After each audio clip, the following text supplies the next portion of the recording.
شبیریات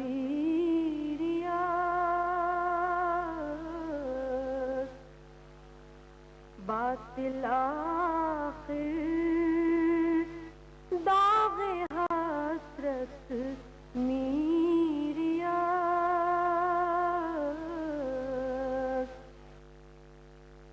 کوئی تو ہے جو نظام سرزمین شام جس سے تاریخ کے کئی ابواب وابستہ ہیں اور دمشق دنیا کا سب سے پرانا شہر جو ابھی تک کم و بیش اسی حالت میں موجود ہے۔ اس کی تاریخ 3000 سال پر محیط ہے۔ دمشق کے وسط میں ایک قدیم علاقہ جسے شام کہا جاتا تھا آج بھی موجود ہے۔ اس کے گردا گرد طویل فصیل ہے جس کے بارے میں مورخین کہتے ہیں کہ یہ بلا مبالغہ اسی وقت بنی تھی جب یہ شہر وجود میں آیا تھا۔ آج کے جدید دمشق میں ماضی کی جھلک خاصی نمایاں ہے۔ نظر بھی جو یہاں آنے والا ہر شخص شہر قدیم کی تاریخ کھوجتا دکھائی دیتا ہے۔ سرزمین شام کو انبیاء کی سرزمین بھی کہا جاتا ہے، لیکن اب دمشق اسیران کربلا جناب زینب بنت علی اور سکینہ بنت حسین کے روزوں کی وجہ سے بھی دنیا بھر میں مقبول ہے۔ وہی ہزاروں زائرین سالانہ ان مقامات مقدسہ کی زیارت کے لیے آتے ہیں اور روح کی بالیدگی پاتے ہیں۔ نہ کر بتوں میں وہ ہے بدلتی ہوئی رتوں میں۔ دمشق میں پیمبر اول حضرت آدم علیہ السلام کے صاحبزادے حضرت حابیل کا روضہ بھی ہے۔ حضرت حابیل کو ان کے ہی بھائی قابیل نے قتل کیا تھا اور تاریخ کا یہ پہلا قتل انسانیت کی پیشانی پر پہلا بدنما داغ بن کر ابھرا تھا۔ دمشق سے 45 کلومیٹر کے فاصلے پر یہ وادی برادہ ہے جہاں پر حضرت حابیل کو قابیل نے قتل کیا تھا اور یہ انسانی تاریخ کا پہلا قتل تھا جو روئے زمین پر ہوا تھا۔ جو دن کو رات حضرت حابیل کے قتل کے بارے میں قرآن پاک میں تمام واقعہ بیان کیا گیا ہے جو آج تک کی انسانیت کے لیے سبق آموز ہے۔ یہاں آنے والے ماضی کے اس ورق سے مستقبل کی رہنمائی کشید کرتے ہیں۔ حضرت حابیل علیہ السلام کی موت کا واقعہ یہ زندگی میں کائنات میں سب سے پہلا ہے۔ اس سے پہلے موت کا تصور نہیں تھا۔ قابیل نے حضرت حابیل علیہ السلام کو کاندھے پہ اٹھایا اور شہر سے باہر نکلایا۔ جیسے یہ بیک سائڈ میں ایک درخت ہے، اسی طرح ایک درخت کے نیچے آ کے وہ بیٹھ گئے۔ قرآن مجید میں واضح ہے کہ پروردگار عالم نے قربانی مانگی، قابیل کی قربانی دی، حضرت حابیل پروردگار نے قابیل کی قربانی کو ایکسیپٹ نہ کیا۔ حضرت حابیل علیہ السلام نے قربانی پیش کی، ان کی قربانی کو قبول کیا گیا۔ وہی ہے مشرق وہی ہے مغرب سفر دمشق میں ایک غار اصحاب کہف سے بھی وابستہ ہے۔ تاریخ گو کہ دنیا میں 2 غاروں کو اصحاب کہف سے منسوب کرتی ہے جن میں سے ایک فلسطین میں ہے، لیکن دمشق میں موجود اس غار کو مورخین حقیقت سے زیادہ قریب تر قرار دیتے ہیں۔ یہاں آنے والے زائرین ہزاروں سال پہلے قرآن میں مذکور اس واقعے کی تفسیر دیکھتے ہیں اور پروردگار سے اصحاب کہف کے ظہور کی دعا مانگتے ہیں۔ قرآن پاک میں سورہ کہف میں خدا خود اپنے بندوں کو بتاتا ہے کہ یہ رب کے بندے تھے جن کی تعداد کے بارے میں چندہ فکر کرنے کی ضرورت نہیں اور ان کے ساتھ ان کا کتا بھی ہے۔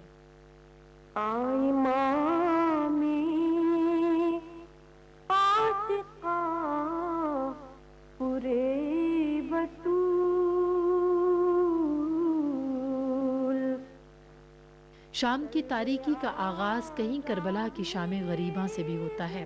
یہ گزرگاہیں، یہ راستے جن پر تاریخ نے نہ جانے کتنا سفر کیا ہے، ان راستوں پر پیمبر آخر محبوب خدا حضرت محمد مصطفیٰ صلی اللہ علیہ وآلہ وسلم کی نواسی خاتون جنت فاطمہ زہرا علیہ السلام کی صاحبزادی، قاتل مرہب فاتح خیبر اور امزادہ رسول علی ابن ابی طالب کی بیٹی، حسن مجتبیٰ اور حسین کربلا کی بہن زینب بنت علی اور اولاد پیمبر نے کئی دن کئی رات سفر کیا۔ آید پدید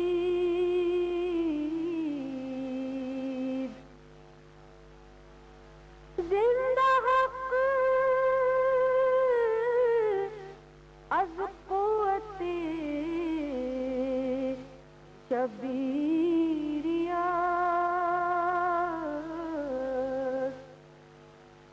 باطل آخر داغ حسرت 61 ہجری میں عراق میں واقع کربلا کے بعد زینب بنت علی کا سفر شام غریبہ شروع ہوا اور انبیاء کی اسی سرزمین پر زینب کو منزل ملی۔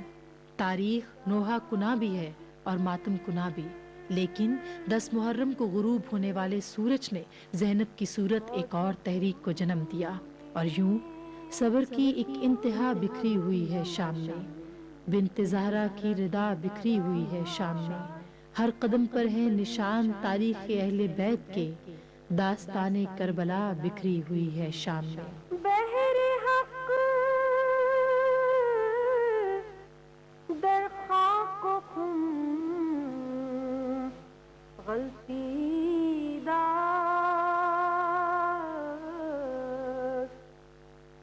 دمشق میں جگہ جگہ تاریخی مقامات ہیں۔ یہاں امام حسین کی سب سے چھوٹی صاحبزادی، جنہیں تاریخ سکینہ کے نام سے یاد کرتی ہے، لیکن ان کا اصل نام رقیہ بنت حسین تھا، کا روضہ اقدس بھی یہاں موجود ہے۔ سکینہ بنت حسین کو جناب امام کی شہادت کے بعد دربار یزید کے قریب ہی ایک تہہ خانہ میں قید کر دیا گیا، جہاں یہ معصومہ ہر وقت کریا اوزاری کرتی رہتی، اور ایک دن جناب امام حسین علیہ السلام کا سر انہیں خاموش کرانے کو بھیجا گیا، مگر 4 سالہ معصومہ جناب امام کا سر دیکھ کر جہان فانی سے کوچ کر گئی۔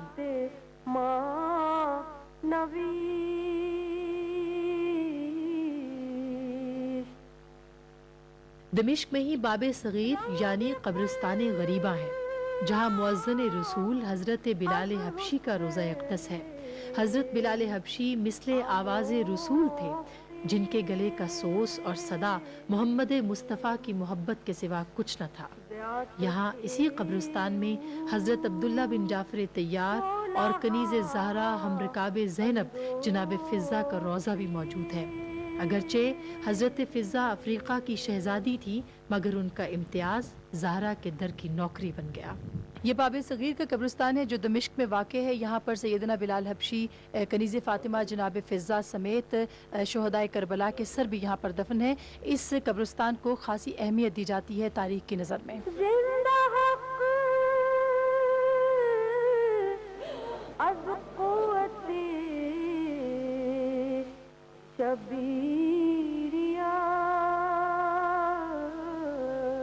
باب صغیر کے ساتھ ہی گنجھائے شہداء ہے، جہاں حضرت امام حسین علیہ السلام کے صاحبزادے سید سجاد علیہ السلام کی رہنمائی میں اسیران کربلا کو ایک قید خانے میں رکھا گیا۔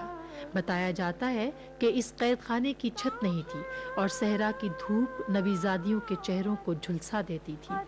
یزید کی جانب سے رہائی کے بعد خاندان رسالت اس جگہ پہنچا، اور یہاں اس کنویں سے جناب سید سجاد نے 18 شہدائے کربلا کے سروں کو غسل دیا، اور سوائے امام حسین علیہ السلام کے سر مبارک کے تمام عزیزوں کے سر مبارک یہاں دفن کیے۔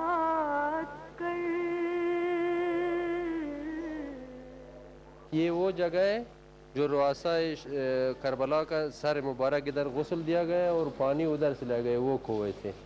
پہلے یہ کنواں کھلا تھا، ابھی ان لوگوں نے بن گیا، زیارت گاہ بن گیا، اور اس میں لوگ چٹی ڈال رہے ہیں۔ کتنے سر تھے شہداء کے؟ جو شہداء کا 18۔ امام حسین علیہ السلام کا ادھر غسل دیا ہے لیکن دفن ادھر نہیں کیا۔ ہاں، یہ راس الشہداء ہے، اس کا لکھا ہوا ہے ابو الفضل العباس بن علی علیہ السلام، قاسم بن الحسین علیہ السلام، علی اکبر بن الحسین، عمر بن علی، عبداللہ بن علی، حر ریاحی، محمد بن علی، عبداللہ بن عوف، محمد بن مسلم، عبداللہ بن عقیل، حسین بن عبداللہ، حبیب بن مظاہر، علی بن ابی بکر، عثمان بن علی، جعفر بن عقیل و جعفر بن علی۔ کون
61 ہجری میں کربلا میں حسین ابن علی اور ان کے 72 ساتھیوں کو یزید کی افواج کا سامنا تھا۔ مارکہ حق و باطل میں حسین ابن علی نے اپنے بھائی عباس ابن علی، صاحبزادوں شہزادہ علی اکبر، شہزادہ علی اصغر، بھتیجے قاسم بن حسن علیہ السلام، آپ کے چچا زاد محمد بن مسلم، جعفر بن عقیل اور اصحاب جناب حر سمیت 72 رفقا نے مرتبہ شہادت حاصل کیا، اور پھر وہ شام آئی جسے شام غریباں کہتے ہیں۔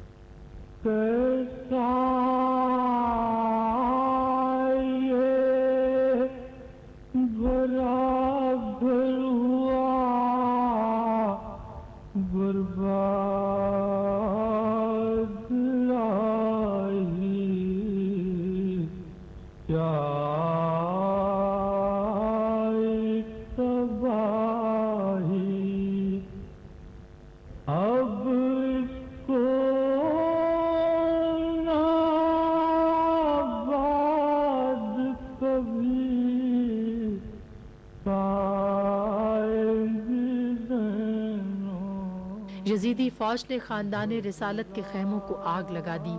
3 دن سے پیاسے بچے بلکتے رہے، اور ایسے میں حسین علیہ السلام کے بیمار بیٹے زین العابدین علیہ السلام نے لشکر حسینی کی قیادت کا فریضہ اپنی پھوپھی جناب زینب علیہ السلام کو سونپا۔ جلتے ہوئے خیموں اور بے گور و کفن لاشوں کے درمیان زینب بنت علی علیہ السلام نے لاشا حسین پر یزید کی سلطنت کو مسمار کرنے کا عزم کیا، جو دین محمد صلی اللہ علیہ وآلہ وسلم میں صریحاً تبدیلیاں کرنے کا خواہش مند تھا۔ زینب بنت علی کی چادر یزیدی لشکر کے مال غنیمت کا حصہ ضرور بن گئی، لیکن زینب کے ارادوں کو مسمار نہ کر سکی۔ مقتل سے جو نکلی تو دیا بن گئی زینب، زینب نہ رہی کرب و بلا بن گئی زینب، گو عصر تلک تھی وہ لہو کی طرح خاموش، گونجی تو 72 کی صدا بن گئی زینب۔ پھٹ جائے گا بس دیکھتے ہی گھر کو جا یاد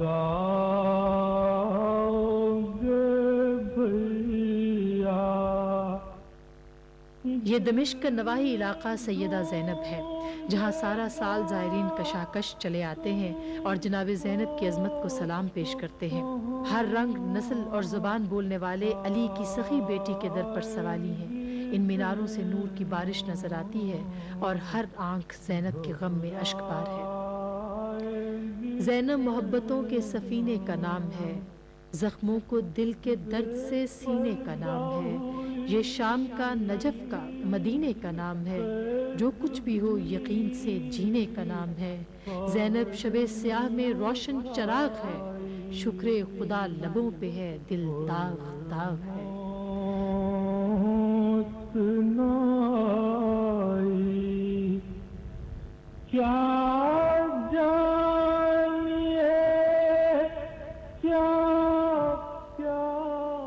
مورخین کے مطابق 12 محرم 61 ہجری کو اسیران کربلا کا قافلہ کوفہ پہنچا، جبکہ 15 محرم کو اسے شام روانہ کیا گیا۔ 15 دن کی طویل مسافت کے بعد یکم صفر کو زینب کی سربراہی میں مظلوموں کا قافلہ دمشق پہنچا۔ مورخین کے مطابق کوفہ تا دمشق کم و بیش 12 مقامات پر قافلے کا پڑاؤ ہوا، اور ان مقامات میں تکریت، لیفا، چہینہ، موصل، سینور یا سیبور، ہما، معارہ، نعمان، کفر تاب، حمص، بلبک، دیر راہب اور حران کا ذکر کیا جاتا ہے۔ بعض مورخین کل 25 مقامات بتاتے ہیں جہاں اس قافلے نے پڑاؤ ڈالا۔ منزل بمنزل طے کرتا ہوا یہ قافلہ دمشق پہنچا۔ جناب زینب ہر جگہ لوگوں سے خطاب کرتی اور لوگوں کو حقائق سے آشکارا کرتی۔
اسیران کربلا کا یہ قافلہ جب دمشق پہنچا تو شہر بھر میں جشن کا سا سما تھا۔ انہی گلیوں میں خاندان رسالت کو پھرایا گیا اور منادی کرا دی گئی کہ ایک باغی کا خاندان آ رہا ہے۔ اب ان گلیوں اور محلوں میں صرف اتنا فرق آیا ہے کہ یہاں بسنے والے آل رسول کے مداح ہیں، مگر تب مورخین کے مطابق کسی کے ہاتھ میں سنگو خشت تھے اور کسی کے ہاتھ میں صدقے کے خرمے۔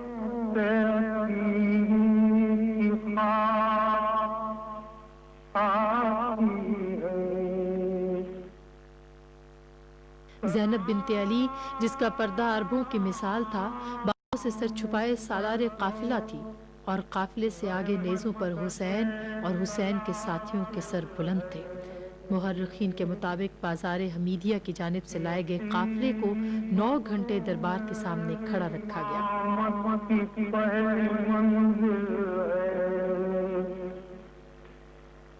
بازار حمیدیہ ایک طویل بازار ہے جہاں آج بھی کئی دکانیں سجی ہیں۔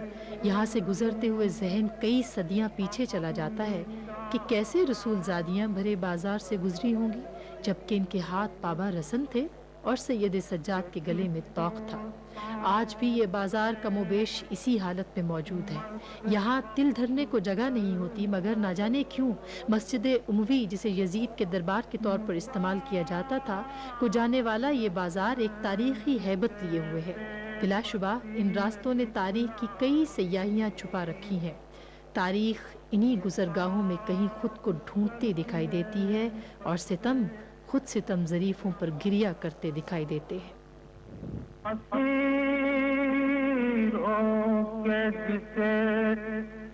شامیوں کے نرغے میں حسینیت ہے ستانا علی کے لہجے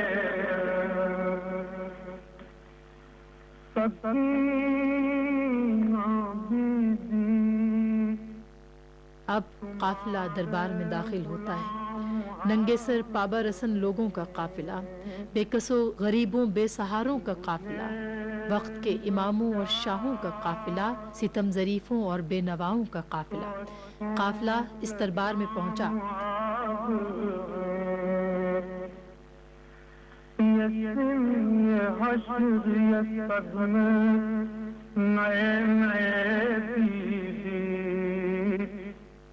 حسین کا سر اس اوطاق میں رکھا گیا۔ لاکھوں کا مجمع تھا اور طرح طرح کی بولیاں۔ مورخین کہتے ہیں کہ کوئی باغی کی صدا بلند کرتا، کوئی غریب الوطن کہتا، مگر علی کی بیٹی سر جھکائے مجمع کی آنکھوں میں آنکھیں ڈالنے کا حوصلہ پیدا کر رہی ہے۔ یہ دربار یزید ہے۔ یہاں دروازے پر جناب زینب اور قیدیوں کو گھنٹوں کھڑا رکھا گیا۔ زمین گرم یتیمی کی سختیاں بھی۔ دربار یزید کے اندر ہی یہ وہ جگہ ہے جہاں قیدیوں کو کھڑا کیا گیا اور ان سے تعارف کرایا گیا۔ اسی دربار میں پیغمبران خدا جناب زکریا اور جناب یحییٰ کی قبریں بھی موجود ہیں۔ انبیاء کے اس مقام پر نبی آخر کے بیٹے سید سجاد اپنی بہنوں، پھوپھیوں اور معصوم بچوں کے ہمراہ کھڑے ہیں۔ سامنے نیزوں پر سب سے اونچا سر حسین ہے جو زینب کو بولنے کا حوصلہ عطا کر رہا ہے۔ ایسے میں یزید نے زینب بنت علی کو پکارا کہ تو فاطمہ کی بیٹی ہے۔ جناب زینب نے جناب فاطمہ کا نام سنا تو بولی کہ اپنی ناپاک زبان سے عطرت رسول کا نام مت لو۔ یہاں زینب نے ایسا خطبہ دیا جس نے تاریخ کا دھارا بدل دیا۔ شاعر نے اس خطبے کو ایسے اشعار میں ڈھالا ہے: جرت میرے ددیال کے آنگن سے چلی ہے، عصمت میرے ننہال کے گلشن میں پلی ہے، سجاد فصاحت مجھے ورثے میں ملی ہے، جس باپ کی زینت ہوں وہ دنیا سے علی ہے، میں غیرت کرار کی عکاس لگوں گی، بولوں گی تو عباس کو عباس لگوں گی۔ جناب زینب نے امام حسین علیہ السلام کی فضیلت بیان کرنا شروع کی اور یزید کو کہا کہ حسین کی شہادت اصل میں تیری فتح نہیں بلکہ شکست ہے۔ زینب بنت علی نے کہا حق سے گیا حق کو چھپانے کے لیے تو، راہ بھول گیا راہ سے ہٹانے کے لیے تو، خود مٹنے لگا اس کو مٹانے کے لیے تو، در در پہ جھکا اس کو جھکانے کے لیے تو، لیتا ہے خراج اس کا ہنر آج بھی تجھ سے، خود دیکھ لے اونچا ہے وہ سر آج بھی تجھ سے۔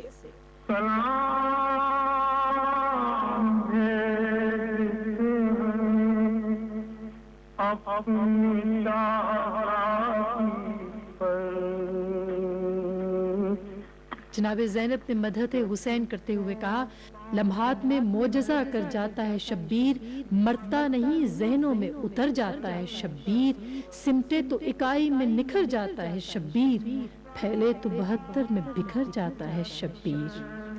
زینب بنت علی کا خطبہ کیا تھا کہ سحر تھا۔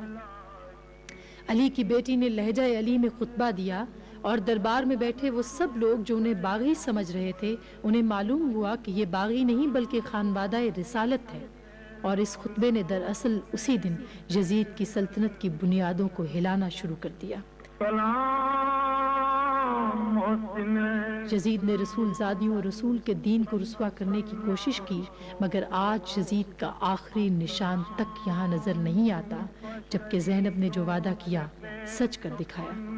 زینب بنت علی نے تاریخ میں خطبہ دیتے ہوئے کہا تھا تاریخ ملے گی تیرے چہرے پہ سیاہی، تھوکیں گے تیری قبر پر غیرت کے سپاہی، دے گی تیری ذلت کی سب اقوام گواہی، اب آ ہی گئی ہوں تو کروں گی یہاں شاہی، کر دوں گی قلم میں مفتی کاذب کے قلم کو، گھر گھر پہ لگا دوں گی میں غازی کے علم کو۔